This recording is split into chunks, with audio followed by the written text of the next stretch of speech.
Hello, everybody. Welcome back. I'm very excited to have two guests on my show on the CJEvolution podcast. David Dachinger, he's a retired fire lieutenant with over 21 years as a leader in emergency services, and Dr. Stacy Raymond. She has been practicing as a clinical psychologist in Ridgefield, Connecticut for over 22 years, and she works a lot. About half of her practice is dedicated to first responder wellness. Welcome to you both. Patrick, it's great to be here. Well, I appreciate it, both of you, for coming on the show and making time and talking about health and wellness when it comes to our first responders. For those listeners out there who don't know who either of you are, David, can we start with you and give us a little bit of your background? Sir, I gave a little bit of a snippet on you both, but can you dive a little bit deeper?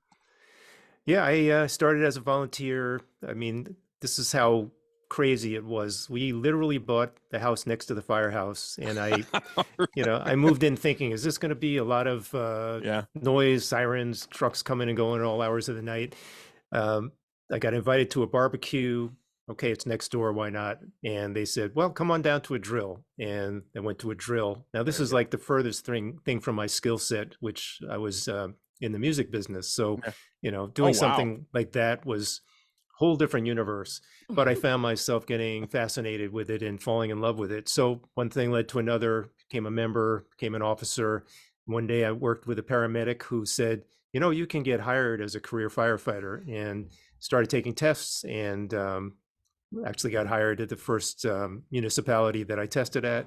And from there, we did quite a bit of EMS. So there is a whole, piece of healthcare in there, sure, as well as the fire piece, and small departments. So interesting, because to say you were cross-trained is kind of an understatement, but you were cross-staffing all the time. So you would be in the middle of an EMS call and then start doing a fire-related skill, or vice versa. Sometimes even switching apparatus in the middle of a call, and everybody did everything. So challenging job, great job. And, it's kind of in retirement. I miss being on the job, but I've also been blessed to find a purpose after retirement. Now you and Stacy work on the Responder Resilience podcast that you both do. Can you, along with another person, can you talk about that? Yeah, I'll let Stacy talk about her. Oh, about Bonnie? Oh, yeah. Come on, Stacy. I'm sorry, Stacy. That's okay. So Bonnie and I actually met when we were both part of a group called Fairfield County Trauma Response Team. And Bonnie's now on the board, and I'm a member. There's about 24 of us that are therapists, and we work with first responders. Bonnie has always had this idea of putting together a support group. And so she invited me to join her in it. And we started very small in November of 2018, and it's grown to be, at least we sometimes have 20 people in the group, and that can be a combination of in person and on Zoom. And so that's how we came to know each other. And then I gave a presentation through that group at David's fire department, so in Ridgefield, Connecticut. And David then, I guess he was having this idea of doing, as he was approaching retirement, doing the Responder Resilience podcast. And so he reached out to me and said, hey, I think, I'd like to have you co-host it with me. And I said, I think we should include Bonnie too, right? Because I actually, really struggled with being in front of the camera, being recorded and all of that. And Bonnie is, I find, to be much more extroverted than I am. I'm introverted. So I said, hey, David, how about we invite Bonnie too? And he's like, that's a great idea. So now it's the three of us, and the three of us are David's the producer, right? So he's the brains behind the organization. And Bonnie is a social worker, and she's also an EMT. That's awesome. Yeah, so she understands it from both sides. So that's Bonnie. So and really quick, talk about yourself a little bit, Stacy. And okay, so I'm not go ahead. I'm not a first responder, but I grew up in the household with a first responder, but also military combat veteran. So my father uh, is a Marine, and he's still alive. And he was a sniper in the Korean War, and he doesn't talk about it. He's from that generation where, they, unless you're another combat vet, I don't think he will have a conversation about it. Yeah. And he was also a police officer, and went on to become, toward the end of his police career, a dispatcher. And so my dad has some post-traumatic stress. I know that. And, it made him hyper vigilant and very protective. So I grew up with somebody that has post-traumatic stress. And so I have to say I'm pretty comfortable around someone that has that. And so that's kind of the beginning of my training right there, to work with first responders. So here I am at this point in my career working with veterans, combat veterans, mainly, and also first responders, and mostly police too. So it's interesting how that happened. And thank you both for your service, David and Stacy. Thank you for your clinical work, and David, thank you for service in the fire service. Let me ask you this, Stacy. I mean, what do you see? And maybe this is too broad of a question, but I'll ask anyway. What are some of the common themes that you see when it comes to treating first responders? And I just don't mean cops, obviously fire, EMS, corrections, dispatchers. Yeah. I mean, what are some of the common themes that you're hearing about, if you're willing to share? Well, it's pretty broad in that, most of them, if they have symptoms, they wait too long to get help, right? And it's because they're in service for others, right? Many of them have character traits of the rescuer or the warrior, right? So they are not really paying attention to their own struggle emotionally. And so that's one common theme. They have a hard time asking for help and going to get help. Part of it is the stigma of being seen as weak. And why would I need help? I'm the helper. If there's an emergency, then I'm there for everybody else to help them and get them where they need to go, and to reinstitute control into a chaotic situation. So they think about themselves last. So what do I notice clinically? Clinically, there is, hyper vigilance, hyper startle. A lot of them are adrenaline junkies, like really wanting, some of them want to do extra shifts and don't know how to be away from work. They don't know how to come down from all of the excitement of work. So I see that a lot. They don't know how to relax. So I don't know if that answers your question. No, it does. And from my, and given in my experience, I mean, that's just how, like, from my experience, I mean, that's how I was programmed. I mean, I was in the military, and then, that's how I was trained. You just push everything aside and things like that. You push it down until, it's going to manifest in other ways. David, from the fire service perspective, I mean, I think we're all relatively the same ages. I mean, is there anything, or was there anything when you were going through to help mitigate, some of the stress and pressure that, firefighters felt? And do you think they're getting any better with this? Well, it's a very pertinent question. And I think one of my frustrations as I became promoted was that we were never trained or given any easy resources when there was a problem, not only for us personally, but somebody that was in our supervision. And on the flip side, as we talk to more people on our podcast, we're seeing more and more that there is good movement in terms of people being willing to talk about mental health issues, being willing to seek treatment, available resources for substance abuse, for suicide, whether that be a hotline or a inpatient or even at home, a rehabilitation program.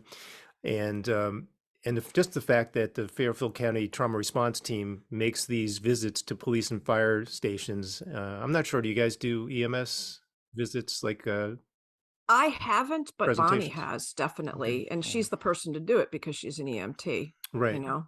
So they're making this outreach, which is making firefighters, police, and EMS personnel aware that the trauma team exists, that they're there for a critical incident, but they're also there as clinicians and therapists when an individual needs that kind of help. Now, for me personally, to actually meet Stacy or see her speak in my department was huge because all I knew before that was EAP. You know, if you have a problem, Sure. EAP. I didn't know that there was trauma-informed psychotherapists out there. And now Stacy's making a presentation. I found that I could, felt comfortable going up and speaking to her and then going to attend her peer support group that she runs with Bonnie. Just having that connection to me was a giant leap in terms of mental health and being able to know that there's somebody out there that I could talk to if I needed, or if I had a guy in my shift who needed help that I could refer to. And so that's, I think we're on the leading edge of a wave where mental health stigma and ability to address it is changing in a positive way. And I think a lot of it is a cultural thing, David, and Stacy, you probably know this too. I mean, the culture, what I'm talking about is within the organization. Every organization has kind of different cultures, but I think from a law enforcement perspective, I talk to a lot of cops where they often complain that, they're getting lip service from command staff. And I was command staff when I retired. I mean, that they're just getting the lip service. Yeah. We care. And then they're doing something else, which is shocking to me because your human capital is the most important asset you have. But the flip side of that is you both know, we're not getting people flocking to the first responder services anymore. Maybe fire is a little different, but definitely not law enforcement. People are not getting into these professions like they used to in the past. And that's concerning. So why aren't we taking better care of the people we have? I'm not talking about disciplinary issues and stuff like that. I'm talking about, health and wellness, mental health and wellness. I was fortunate to work in an organization that really put that on the forefront, but I know there's a lot of organizations, departments that don't do that. Well, they do the opposite. Yeah. Well, go ahead, Stacy, because I was going to point out that you're involved with at least one department that's talking about having a mental health day on a regular basis. So go ahead, launch into that. Yeah. So are you referring to having a mental wellness checkup or kind of like an interview? Is that what you're talking about? Yeah. So there's a department that I work with, and I find this to be, they came up with it. I didn't even mention it to them, but one of their peer support members of the fire department said, just like we have to have an annual physical for our physical health, shouldn't we sit with a mental health provider and just have a kind of a checkup from the neck up? And I said, that's a great idea. I don't know what you're going to call it. You'll have to be careful with what you call it, because of course there's going to be a lot of resistance because it's new and it might be a threat.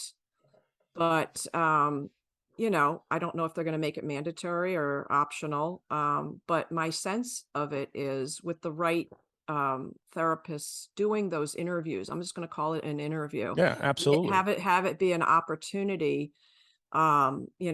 to stress the importance of their emotional well-being, their cognitive well-being, and even spiritual well-being, not just your physical well-being. Is there anything that, you want to talk to me about? Do you have any questions about yourself, any concerns about yourself? And I think that, actually most people that sit down with a therapist that is culture informed, meaning they're familiar with police, fire, EMS culture, that they will like the opportunity. And then there will be those that resist, and then word will get out like, hey, that wasn't so bad. In fact, I learned something about myself. And, I actually learned like a stress management technique when I was talking to this person, this mental health person, this shrink. So, I mean, that's kind of what or the wizard, right? That's what Who's the military, the wizard. And I don't care what they call me or my colleagues, but I think, it's cutting edge. I'm all for it. I absolutely understand there's going to be pushback, resistance. There are going to be those individuals that say, no, I'm not sitting with you. I don't Yeah. want to talk to you. Well, but you made a good point about trust and getting people to come forward. The one thing that you said it at the beginning, Stacy, you're from a military family. You know, Yeah. you weren't in the military, but at least you were exposed to that. So you get it. I mean, you know trauma, and you know what vets walk through, and first responders too. So Yeah. my point is that most first responders, and I shouldn't, I'm just speaking for myself. I shouldn't speak for everybody else. I wanted to open up to another first responder.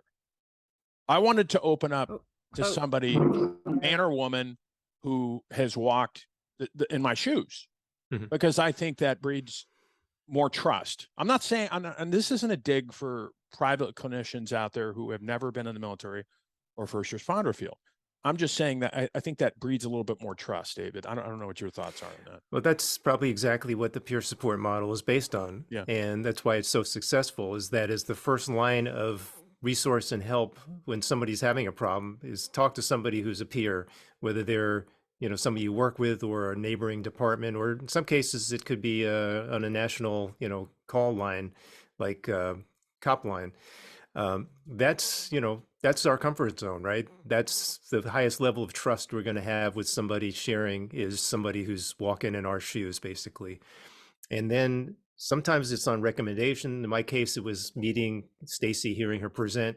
You can start to develop trust with clinicians who are trauma informed and culturally competent. And if it's a good match, if the chemistry is good and you feel like, that's working for you, then maybe therapy, EMDR is going to be the next step in that evolution. But trust is huge. And, that's something that's a commodity that once it's, it's kind of ruined, there's no recovering from it. So you have to be very careful. Yeah. I mean, and we have come a long way. I mean, I think, but I think that there's, we still have a long way to go. And I don't even think there's an end game. It's just constantly improving, and building upon what we have, because I just go back to, the fact that we're not, people are leaving, in droves. The attrition rates are through the roof, and it's hard to get good quality people to replenish those ranks. Right. And so on the good note, from what I hear speaking to different people in the podcast, now mental health is starting to become more addressed more thoroughly in the academy level, the recruit level. And some departments are, like Stacy's talking about, they're incorporating mental health into like a regular checkup or some sort of, interaction with a clinician. Some of the critical incident stress debriefing is now being conducted in a more inclusive way, where, people are actually able to process some of the trauma that they may have experienced on a scene without being judged or criticized. And so we're taking baby steps, but I think overall, unless my view of this is really skewed, because I'm only talking to the people that are part of the, the solution to all these issues we're talking about, I really feel hopeful that that part's moving in a good direction. As far as the attrition and retention, so many issues involved there, right? It's like, the amount of workload that responders are taking on because of the open spots. And maybe it's, lack of support from the public, lack of support from command staff. And maybe it's just, I can make this same amount of money working at a big box store without all the liability and the headache and the, responsibility. Yeah. So. Yeah. You mentioned, and we both agree, and Stacy, I don't know, Stacy had to step out, but yeah, I think she says she's kind of logging in now. So okay. But it almost seems like we're in a mode now where we're, and I'm going to use an analogy, where we're constantly plucking people out of the water, when they need to get out of the water. But we should be upstream in helping people before they even fall into the water. So my point in that is, like in the police, in law enforcement, I was a big advocate of getting into the academies and doing more and more on the front end, as far as equipping. Not that you're going to cure everything, you're going to solve all the problems, but at least doing more training and more awareness training on the front end during a police academy, than just devoting maybe an hour on it, Yeah. And I understand what requirements from the state and post, and you got to get all these hours. So I don't know what I mean, you have to go through academies, right? So I don't know what your thought is on that stuff. Yeah, there was very little devoted to that. I think also in EMS training, very little devoted to personal, like self-care having to do with mental health and emotional health. So where are we going with it? I think it's, again, taking baby steps. But I'm talking to some people who are saying that it's being included in the curriculum early in people's careers. So that's a good thing. But more importantly, like you said, Patrick, we got to train on so many things. Like if you're a fire EMS department, it's hard enough to just keep up with all your EMS training requirements and recertifications, let alone your fire training and certifications. And then if you pile on top of that, well, now we have to do mental health, training and wellness and peer support and whatever else is included in that package. That's a lot. And so I think the priorities have to be shifted. Well, like the fire guys, you have to decide what movie you're going to watch that night and what kind of. Yeah, right. I had to put in the firefighter dig. It used to crack me up when we used to go over to the firehouse, in the city I worked in.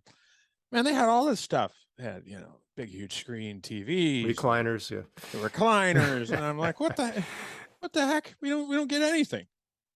But you got, I like the fight, where there, you go out, you go to a call, you run into a call, and then you come back and you decompress, whereas cops, and I'm not saying we're better, it's just that hyper, you said it, Stacy, at the beginning, the hyper vigilance, it's always there. I'm not saying fire isn't there either, but for law enforcement, it's always there, and then how do you turn it off? And I find with law enforcement, there's the isolation, after a bad call, if you're not discharged home, it has to be bad enough. You're back in the cruiser, you're on to the next call. That's how it was when I was young. Yeah. Right. And then, Bonnie has explained to us that with EMS, you always have a partner, there's always another paramedic or EMT in the ambulance with you, and you can always talk about the call afterward.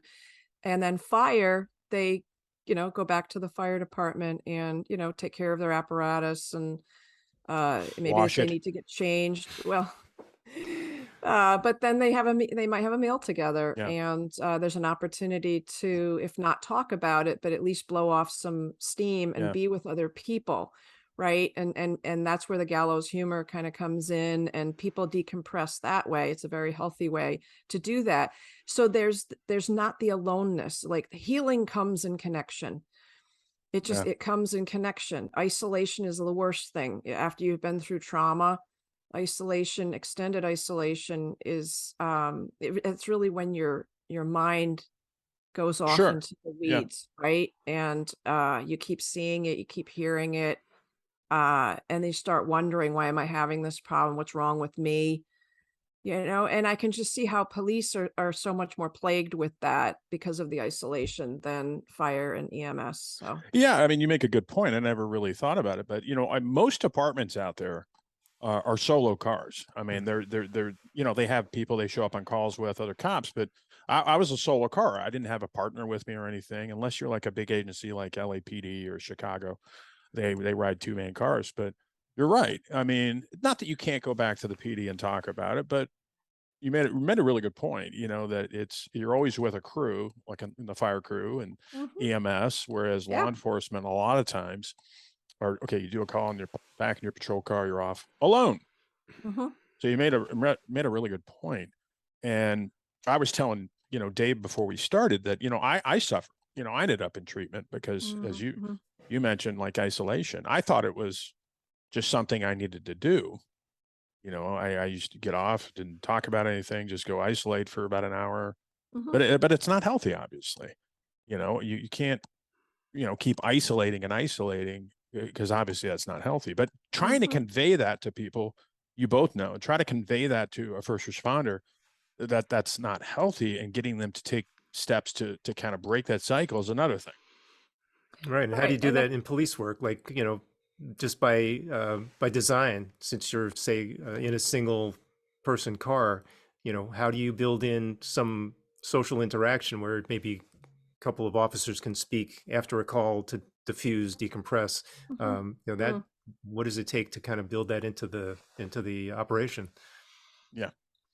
And I think that's where peer support comes into play, right? I mean, not everybody needs a therapist or a chaplain, right? They if they really just had another officer, hopefully one that has been on a similar call, that they can talk to and run it past them. Hey, have you ever, been first on scene for a SIDS death? Because that just Yeah. happened to me, and I just can't think straight right now. Yeah. Yeah. And it's I that's where peer support can be so helpful, because first responders would so much rather talk to one of their own, but if the call was bad enough, or there's been a series of calls, or it's the person is to the point where their bucket is full or their closet is full, then maybe they, should go and talk to a professional to get help with that.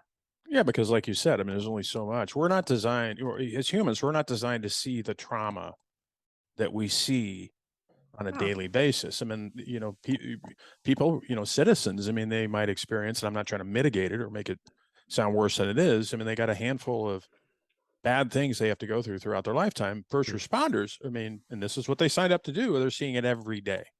So it's not something that we can sustain, for the long term. At least I couldn't. Yeah, and I think by culture and by training, we're kind of maybe not even verbally taught, but somehow instinctively taught that, you should just show up for that call, take care of the call, Yeah, suck it and up. just be ready for the next one, and do that call and get through that one and get ready for right. the next one. And instinctively, I mean, that's how I operated. I never really dreamed that I needed to decompress, diffuse, or, even talk to somebody until I was having, kind of loops in my mind of like a call that didn't go, the way I thought it was supposed to go. And now I'm Mhm. laying awake at night, not being able to sleep with that same call playing over and over. Like, what could I have done different? Did I do this right? Why did this not go the way I thought it was? And those are the things that, I guess they're warning signs, right? That this is, we need to seek help. We need to do something Right. and be aware. It's your mind trying to make sense of it and to resolve it, and that's why you keep seeing it. That's why you keep thinking about it. It's your psyche is delivering it up for a rerun. Here, Mhm. like this, you still need to work on this because this is still fresh. I mean, when you go through a traumatic call or call that didn't go the way you had hoped, usually there's a fight or flight response, right? There's an adrenaline dump, cortisol kind of floods the brain, and any of the memories or any of the visual, auditory, maybe, olfactory experiences that are paired with that call, they are filed, in fragmented form. They're not filed in the cortex. They're kind of under the command of the limbic system. Going back to work is a trigger. Mhm. Right? So that material is not processed thoroughly, and so therapy can help continue the processing of it. If a Yeah. person does feel particularly stuck. So that's why you keep seeing things, or keep hearing the screaming, or you keep smelling if it's a fire call, it can be, it could be human flesh, it could be, just the Mhm. toxic materials. Combat vets will talk about, the blood on their hands. It's very slippery because Mhm. they had a buddy that was shot, maybe killed, and they were tending to him, Yeah. Yeah. so, and those things linger. Now you mentioned, Stacy, before about EMDR. I know what it is. I've been through EMDR. Can you explain to the listener what EMDR Mhm. is and what the benefits of doing EMDR are? Again, I've went through it. I think, Right. I It's mean, hard to describe, isn't it? yeah, it's very hard It's to hard describe. to First off, the name is, I think, is a turnoff for people. So, I don't mean to insult Francine Shapiro, who came up with it. She named it that, but that was the best name that she could come up with at the time, because it was believed that eye movements was the only way to do EMDR, eye movement desensitization and reprocessing. So, in the mid 80s, she discovered it because she was bothered by something. She went for a walk outside and her eyes scanned the horizon. right? She just kind of found that soothing. And so she just kept doing that. And then she found she really wasn't that bothered by that memory anymore. And so she took it from there, and she played around with, having first, like, her graduate students, fellow graduate students. She was in a psychology program out in California. And so she would have them, she would try it out with them. Tell me something that bothers you, that still bothers you, even though it happened a while ago. And think about it. And then she didn't know how fast to do this. She didn't know how long to do this, but that's kind of how it originated. Yeah, it And then, evolved to there. Yeah. and she tested it with veterans and found that it helped them with their symptoms. Their nightmares were not, they weren't happening as frequently. And, their hypervigilance, hyperstartle was starting to change, and they weren't haunted by intrusive images anymore. And so for her dissertation, she had to call it something, and she came up with an 8-phase protocol. So Yeah. she called it EMDR. And then it was discovered after that. And I don't know how they switched over to tapping, but my guess is maybe some people got dizzy, or some people got a headache from the eye movements. And so, you can, as the clinician, you can tap someone's knees sitting across from them. That's what they were doing. Right. So, and that works. A Yeah. lot of clinicians have buzzers that they hold in their hands, and they buzz left and right. And so, and then, the clinician could be sitting in front of you doing eye movements, or they have a light bar, an LED light bar. Some clinicians have a headset where it tones, so you have binaural, bilateral stimulation.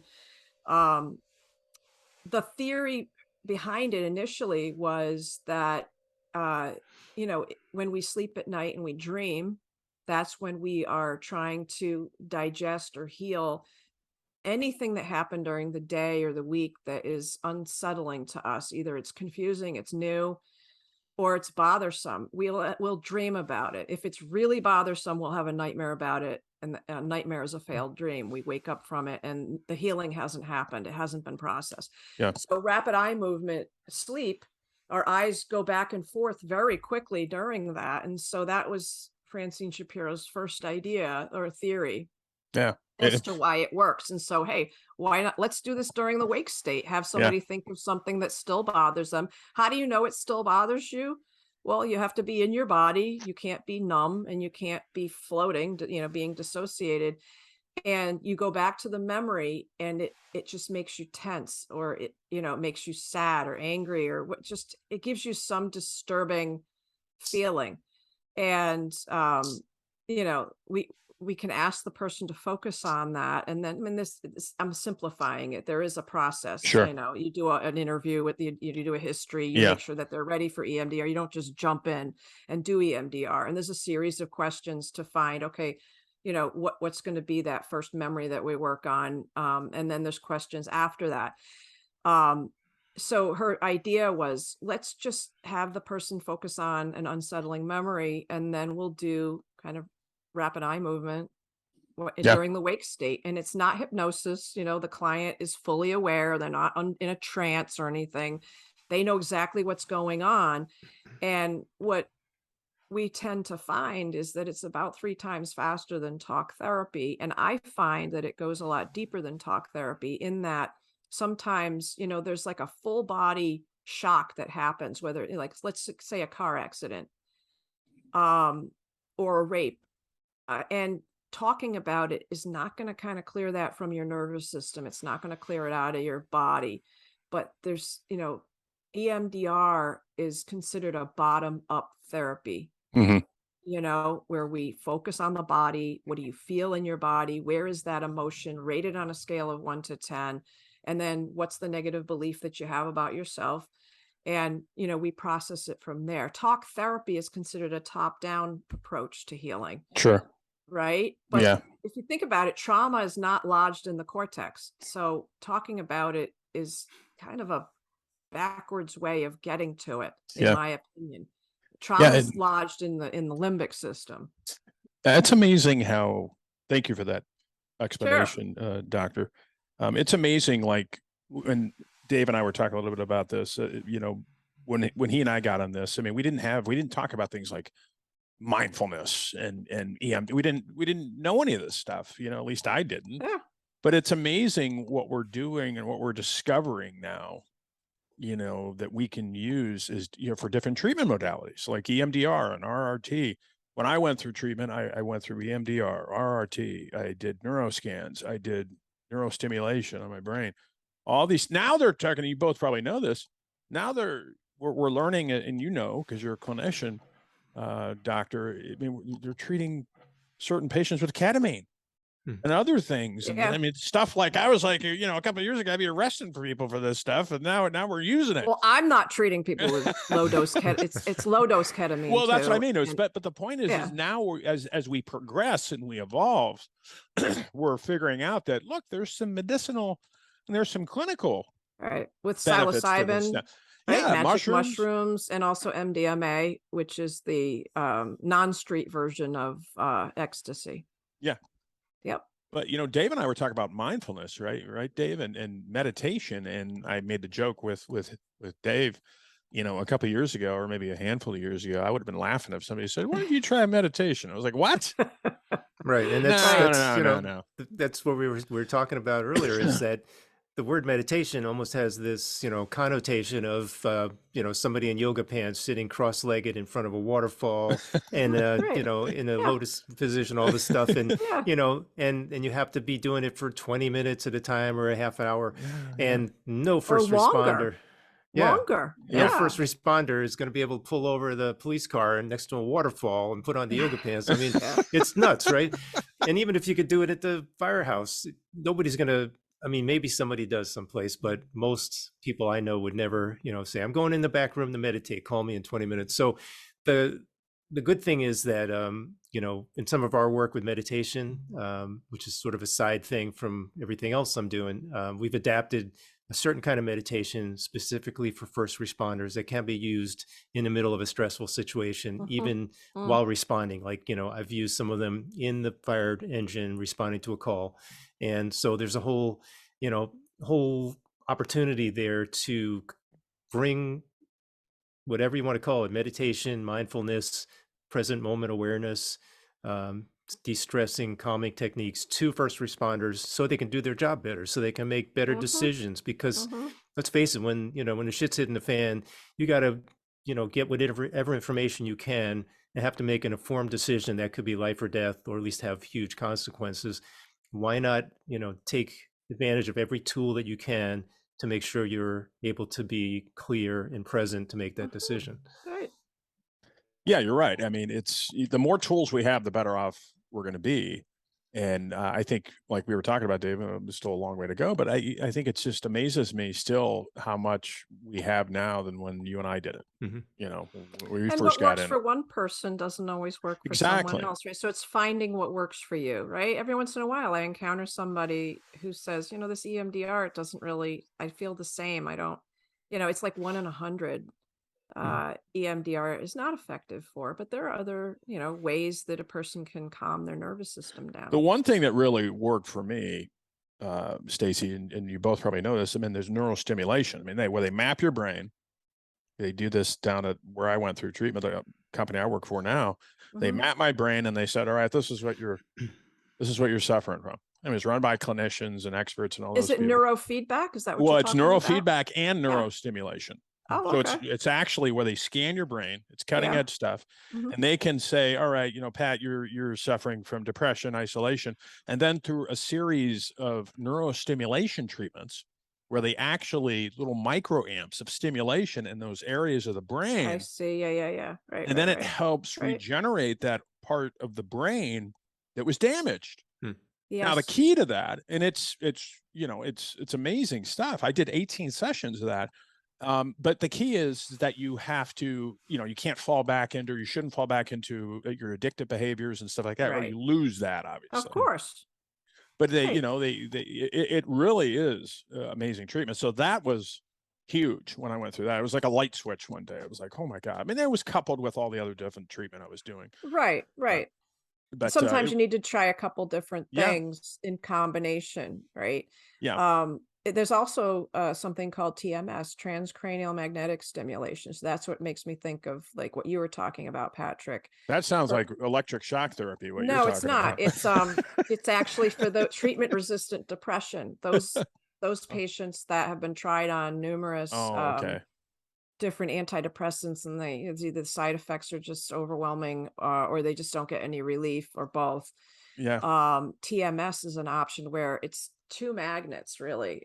And there's no shocks or electricity or anything. It's just two powerful magnets. And what it does is it stimulates, there's two particular areas in the brain that one is overly active and the other one is inactive or less active in depression. And so one magnet kind of stimulates that area, and this other one is going to decrease the performance of that area. And so people end up feeling less depressed and less anxious. That takes, it's like a 6-week program. Yeah, I was going to say it. So you have to build up to it. Yeah. And but that's another treatment, right? If somebody doesn't want to do talk therapy and they have a depression that they just can't shake and they've tried medication, that's another option. But EMDR, as far as like a face-to-face therapy, first responders and veterans really like it because they don't have to talk that much. It's really about finding memories that still bother you, and you go to the worst part of it, and then we do EMDR, and then they feel better. So that's what I like about it, because it's so efficient and it's effective. So what are some tips? I mean, Dave and I were talking again, Stacy, before you got on, about the hardest thing and what I do is, just getting that first responder to make that call, or, to, when I'm talking to them, to, all right, I'm going to help you any way I can. Let's get you into some treatment. And that's the hardest thing. I mean, so what are some tips, both of you, tips and suggestions for like the listener who might be suffering and they might know somebody who's suffering, just to kind of make that call, if you know what I mean? I mean, I think the fact, Patrick, that you've done EMDR and you're, retired police officer, and also, did you say you were in the military as well? I was in the military. Yeah. Yeah. So that's going to be far more effective and motivating for, another veteran or another first responder, is to hear that you received help. It worked for you, and David, the same thing, when I, as a clinician, and I'm not a first responder, I get up in front of a group, I think sometimes people are like, this is a lecture, and they start having flashbacks to high school or maybe college or whatever, and sort of like wah wah wah wah wah wah, Charlie Brown. Charlie Brown peanut. Yeah. And so and I think people just, and not to judge them, but they just kind of naturally lose interest or kind of tune out. But when the trauma response team that I'm a member of, when we make a presentation, we have a first responder there with us. And let me tell you, that's the one that they're listening to. And it's a first responder who had the guts to get treatment. And they're saying, this is how bad I was, before treatment. I was drinking. My wife and I weren't talking. I was depressed. I hated my job. And then I went for treatment. Here's the treatment that I went to, and they describe it now. And they talk about themselves now, and that their symptoms have been relieved. That is an effective motivator. Yeah, so I would agree. And it does help. And I tell people too, and I try not to sound curt when I tell them this, but, and I use so many words, not these exact words, but I paraphrase by saying, look, nobody is going to come and save you.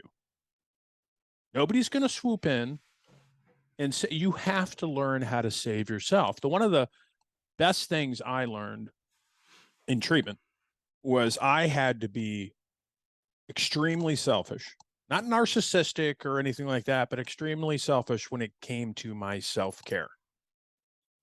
And I think that's a problem with a lot of people, not just with first responders, a lot of people are so used to giving and taking care of people. And there's nothing wrong with that, right? But they neglect themselves. But, you can't give anymore if you're empty. You can't give anymore. And like Dave and I were talking, like with first responders, I mean, it's, and Dave, you know what I'm talking about. Okay, you go to a critical incident. Okay, bam, bam, bam, and it's accumulation of that throughout the years where you can't do it anymore. Mhm. I know that's how I felt. I was burned out. I You needed also to leave. can't be a good family member No, either. exactly. You can't have it You both know, you ways. end up taking it home and you end Yeah. up hurting your Yeah, family in some way. For the listener out there who's listening, oh yeah, I'm a great cop and great fire. Hey, good for you. Yeah. You know, I'm signing up for all this OT. Okay, what's the other end look like? What's the flip side of that coin look like? Does Right, your well, wife it's- talk to Because you? you can't have it both ways. Right. I mean, there's a Right. price. There's a price to doing something like that, right? To doing this job, there's a cost and a price. If we do it long enough, if we do it, without getting help when we need help, if we do it, with getting too deep into mental health issues and not resolving them or addressing them. And, we have to always remember that there's a price not only that we can pay, but also our families, our loved ones, right? Absolutely. Yeah. And that's like, to me, the number one reason to be proactive with mental health. Mhm. Leadership needs to be proactive for their members, and then we all have to be our own advocates at a certain point. Maybe, the problem is sometimes knowing when you need that help. It sounds like many people get to the point of like extreme crisis before they seek That's help. usually how it is. Yeah, Yeah. when someone calls me, I need, a first responder. If they call me, I need to see them immediately because Mhm. I can only imagine what bad shape they're in, because a lot of them hesitate to make that phone call and they get to the point where I can't take it anymore. I don't want to go to work anymore, so Bonnie and I and the other therapists on the trauma response team, we make a point of seeing them immediately. Yeah. You And know, I saw a statistic, and you probably see a bunch of statistics, both of you, but about 40% of first responders, again, fire, EMS, and all under that umbrella, Mhm. suffer from mental health challenges, addiction challenges, or both. Mhm. And that's the number we know about. Sure. So imagine the number. yeah. I imagine the number's much, much higher than Oh, that. there's a lot of functional alcoholics out there. There are a lot of first responders that would actually meet the criteria for post-traumatic stress. I have to say disorder because that's how it's listed in the diagnostic manuals. I But don't we like like to calling say it. I don't like calling it. post-traumatic stress injury is more like Yes, it because exactly. the Or brain. illness or something But like they're that. it's not gonna change anytime soon. But anyway, there's a lot of first responders they go to work and they have post-traumatic stress. They have it and they meet the criteria for it, but they still function, Yeah. And then they I know one of the problems I dealt with, and I don't know, Dave, if you dealt with this when you left the fire service, is when I retired, I didn't think it would get to me as much as it did, but I went through an identity crisis. Oh, it's huge. I was and- like, who the hell am I anymore? I'm not Right. a cop anymore. I'm out of the loop. I'm not, Yeah. it's not that adrenaline dump I'm getting all the time. But yeah, I mean, I went It's- through that. It's a huge change, and Mhm. Patrick, I mean, it's so big that we're going to be devoting a two-part series to that in our podcast, to retirement. talking about Yeah. retirement. I've delivered a lecture to fire departments with the Fairfield County Trauma Response Team talking about retirement. And the more I researched it, the more I realized pieces to it that I wasn't even aware of. Now, I had my own journey, my own struggles with it. I still struggle with it sometimes. But there was, so much more to it. There's the financial piece, the mental health, physical wellness. A lot of these things, just like mental health we're talking about when you're on the job, we can kind of stack the deck or be proactive before we retire so that we can move into retirement, as healthy as possible with the kind of like the best support system possible. And, we can start that process, years out from our actual plan to retire. Maybe it should start when, people are at the academy in recruit stage, to set the stage, to plant the seeds, take care of, family stuff, take care of estate planning, take care of your, your long-term health needs, take care of your mental health across the span of a 20, 25, 30-year career. Yeah. We're slowly moving in that direction. These conversations like we're having right now, I think are going to, be a part of that. Yeah. And the reality is most of us are living longer. I mean, we're living longer if we take care of ourselves. And just because you retire from law enforcement or the fire service or You EMS. could have a whole nother career. Yeah, you have a whole nother career. Right. So, what I wanted to add is, part of the struggle and when we do this podcast on retirement, we'll talk more about it. But the for police and fire, I don't know what the statistics are for EMS, but that first year out, is one of the most difficult, and the suicide rate for retirees for both for police and fire is highest in that first year out. So we need to look at that, and we need to to David's point, address it way sooner than it gets talked about. Yeah, because from my experience, I just went through an identity crisis, and there was some other stuff going on, but you're no longer in that mode. At least I wasn't, where you're, it's that, getting in the uniform on and doing this and doing that and doing that. I Lack didn't of structure. Yeah, lack of structure. Now it's like, what do I do? What do I do? How about lack of being needed?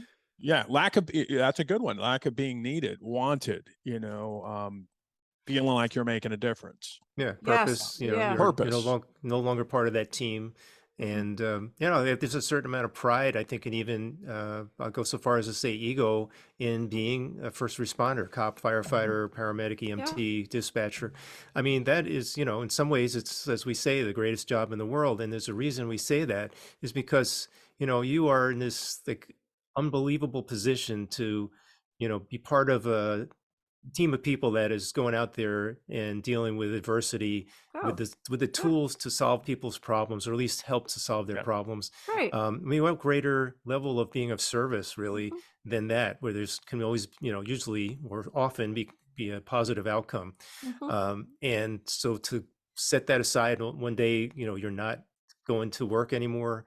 You're no longer hearing the tones, you're no longer putting on that uniform, you're no longer responding in the vehicle and being part of that mission. It's a huge thing. And, it's, and I tell people too, that no matter, I tell first responders, and I talk about this on my show a lot, is the majority of people out there, I would say the vast majority of Americans, maybe I'm just naive, support first responders. Because I think that plays into a big part into the mental health. It depends part of the country. It depends on the part of the country. Yeah. But I think there's that silent majority of people that want to speak up and want to say, look, I support fire, or I support EMS, or I support our vets, or I support LEOs, but they're afraid to do so. But I think the vast majority of people still, maybe I'm just ignorant, maybe I'm just naive, but I think the vast majority of people out there still support law enforcement. They're just afraid to be vocal about it. But you're right, Stacy, it depends on where you're at in the country. Yeah, because of the racial issues and the excessive use of force, that it's really just a very small percentage of police officers that have behaved in that way. Yeah. It really leaves a bad, it leaves a bad mark on law enforcement for everyone, and that's unfortunate. But well, now with social media and stuff like that, now we didn't, when I was a young cop, and Dave, when you were a young fireman, we didn't have any of that stuff. We had our issues, but now you're just bombarded from all different sides with social media. Now, everybody just chiming in. I'm sorry, Stacy, didn't mean to interrupt. No, it's okay. It's okay. And the other thing is with law enforcement, I mean, they are the disciplinarians, right? And so you're going to get, anybody that has an issue with authority, maybe they had a father that was a little too punitive or whatever, so it's just immediately if a police officer shows up, there's automatically that digging in their heels and you're not going to teach me type attitude. Whereas, firefight, everybody loves a firefighter. Yeah, everybody loves the fire guys and the firewomen. I never see any bad posts about firemen. No, you don't see videos, of firefighters, where they're saying, they're like, oh, and look at what this firefighter did. It's usually the tail end of, it's the police reaction to a civilian breaking the law or doing something that then got the police officer to go hands on, right? But what you don't see is what the civilian did necessarily. You see the handcuffs, you see the suspect being put to the ground face down, and it, in the videos that get posted. And so it looks like, oh, here's another police officer roughing up an honest civilian. But you're right. You're right. It's a very small percentage, Stacey. I mean, think of how many people we got in this country, about 350 million or something like that. How many calls for service do law enforcement officers go on every day? Probably hundreds of thousands, who knows, maybe millions. Now, how many of those result in a use of force? Very Yeah. small percentage. Right, We're right. putting the microscope on something Microscope. and blowing it Correct. up so much bigger than Exactly. it is. Yeah. Exactly. So it's just a matter of people, educating themselves a little bit more. Do officers and firefighters and first responders make mistakes? Absolutely. Absolutely. We're people, we're humans, we make mistakes. But yeah, we also have that responsibility, like you said, Stacy, we have the power to detain and all this other stuff, take your rights, and God forbid have to use some sort of lethal force. Right. So we need to be under the microscope, but it's But not. most officers are well trained Yeah, and most know how to officers are use well that trained. without hurting someone. Yeah. It's just what gets advertised or highlighted. Well, that's what sells. That's what sells. Yeah. Mhm. Well, you both are amazing, David Dachinger and Dr. Stacy Raymond. If people want to reach out to you both, I feel like we could talk all day about different things. If people want to reach out to you both, David, where can they find you? And Stacy too. David, go ahead. Thanks, Patrick. Well, the website for a podcast is probably the best place. It's called respondertv.com, and the email is info@respondertv.com. And if you send something there, it'll get to myself, Stacy, or Bonnie Rumilly, our co-host. I appreciate it, David. What about you, Dr. Raymond? All right. So you might have to write this down because it's very difficult to wrap your mind around. It's drstacyraymond.com. Hold on. Let me write that down. Can you say the first part again? So it's actually, it's doctor with DR and there's no E in my name. So as long And I'm as you sorry, get I was that calling you right. Stacy. Should I have been calling you doctor? No, I don't, I feel more comfortable if you call me Stacy. So It's so funny. You talk to some clinicians and they're like, I'm a doctor. yeah. And then but, other people are like, that's yeah, Stacy. it's an Yeah, just ego call me. thing. Yeah, it's an ego thing. Everything will be linked up in the show notes. So thank you so much for your service, what you're doing right now for our brave men and women who serve. You are welcome back anytime. God bless you both. Thanks, Thank you. Patrick. It's been great speaking with you, and I look forward to having some more conversations with you. Thanks, sir. All right. Thank you, Patrick. I enjoy Thank your you. podcast. Bye-bye.